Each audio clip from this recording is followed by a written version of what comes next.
फलाहार करते थे ध्रुव जी महाराज। कितने दिन में? 3 दिन में, और 3 दिन तक भजन करते थे।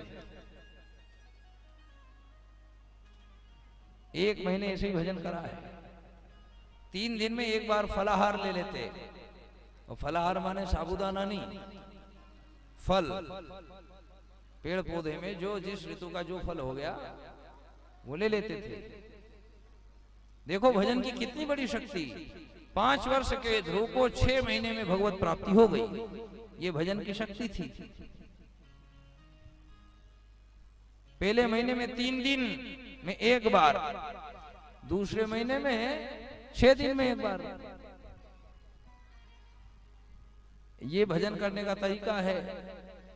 ऐसे नहीं कि जिंदगी में कभी एक दिन का भी व्रत नहीं करा, और नवरात्रि आई तो बड़ा जोश जोश में संकल्प ले लेके गुरुजी इस बार तो निराहार रहेंगे, बिल्कुल कुछ भी नहीं खाएंगे पिएंगे, एक अन्न का दाना भी पेट में नहीं जाएगा। और 2-3 दिन तक तो खूब सदी नवरात्रि में, और चौथे 5वें दिन पता चले हॉस्पिटल में बोतल चढ़ रही है। ऐसे नहीं, क्रम से चलने का, एक एक सीढ़ी करके चलो। ध्रुव जी पहले महीने में 3 दिन उपवास रखते, 3 दिन में एक बार फलाहार करते। दूसरा महीना लग गया तो अब साधना को और कठोर कर दिया, 6 दिन में एक बार। अब क्या खाते?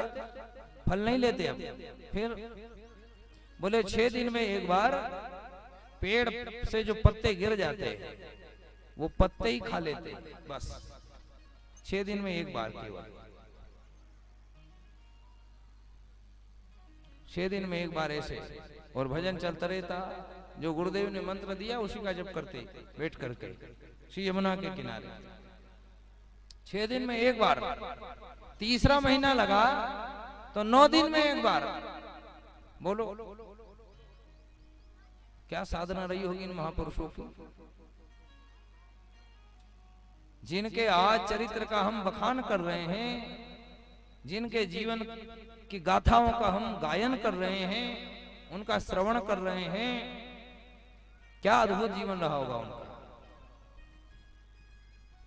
तीसरे महीने में 9 दिन में एक बार। 9 दिन में क्या लेते थे? पत्ते छोड़ दिए, अब क्या लेते? बोले 9 दिन में एक बार श्री यमुना जी का जल पी लेते, बस और कुछ नहीं। पहले महीने में फल छोड़ दिया लेकर के, दूसरे महीने में पत्ते छोड़ दिए, तीसरे दिन में जल पिया। तीसरे महीने में, तीसरा महीना भी पूरा हो गया तो अब जल भी छोड़ दिया।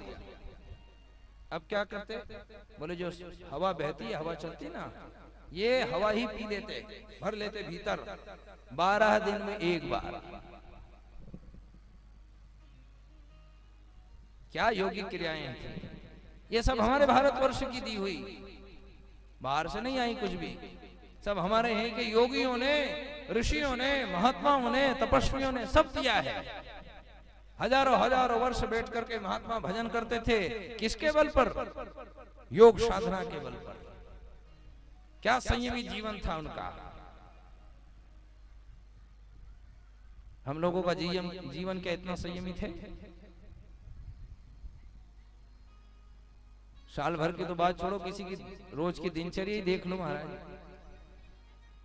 आज एक भैया हमें ले गए कथा से पहले, नाम नहीं बताऊंगा, मुझे नाम याद है। मैंने पूछा कि उठते कितने बजे हो? क्या गुरुजी 9 बजे। बोलो सूर्य भगवान 9 बजे कहां चढ़ जाते हैं? अरे हम तो मनुष्य हैं, कम से कम दैनिक दिनचर्या तो व्यवस्थित करो। पंछियों को देखो आप, जो जल्दी जगते हैं उनको मालूम है पंछी कितने बजे जग जाते हैं? सुबह सुबह जग जाते हैं ना, सूर्योदय से पहले जग जाते हैं पंछी। मैं रोज सुनता हूँ पंछियों की आवाज, उगते हुए सूर्य को रोज दर्शन करता हूँ। ब्रह्म मुहूर्त में जगना हो जाता है, 4:30 बजे स्नान ध्यान करके संध्या वंदन होता है, अग्निहोत्र होता है, पाठ आदि जो भी हमारा क्रियाक्रम है वो करते हैं। सुबह सुबह में जगने का क्या नियम है आपका? 9 बजे तक पड़े हैं। भगवान सूर्य प्रकाश लेकर के आपके दरवाजे पर आ खड़े हुए हैं, आप बिस्तर में लेटे पड़े हैं, अभी तक जगे नहीं है। एक बात ध्यान रखना, जो सूर्योदय के देर तक के सोता है उसके घर में से लक्ष्मी जी चली जाती हैं, उसके घर में दरिद्रता आएगी, उसके घर में बीमारी आएगी, वो हमेशा रोगी बन करके रहेगा, वो हमेशा परेशान रहेगा, कभी सुखी नहीं हो सकता। इसलिए जल्दी उठो। स्वास्थ्य के लिए जल्दी जगना बहुत अच्छी बात है। क्या कहा हमारे यहाँ, वैद्य की 100 दवाई जितना शरीर के ऊपर काम करती है। बीमार हो जाओ और डॉक्टर 100 तरह की दवाई दे दे, वो दवाइयां जितना आपके शरीर के ऊपर असर करेगी, किसी ने कहा है वैद्य की 100 दवा और सुबह की 1 हवा। स्वास्थ्य के लिए बहुत लाभप्रद है।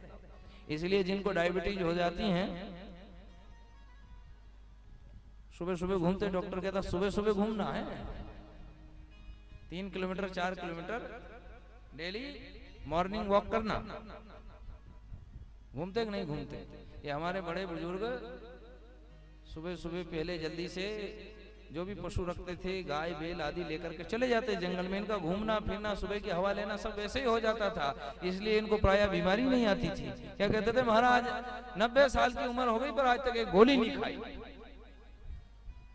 किसके बल पे नहीं खाई बताओ? किसके बल पे नहीं खाई? दैनिक दिनचर्या कितनी व्यवस्थित थी।